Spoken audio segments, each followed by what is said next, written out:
Assalomu alaykum, hammaga xayrli kun o'rtoqlar. Ko'pchilik savol beryapti, nimaga Saturnni komandangizdan haydadingiz deb savolga javob bermoqchiman. Saturn birinchidan bizani komandada emas edi.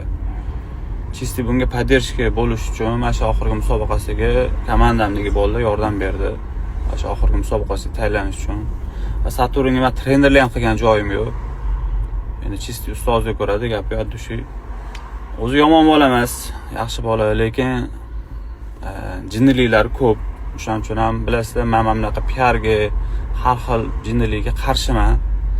Sportchi namunali bo'lish kerak, sportchi tarbiyali bo'lish kerak.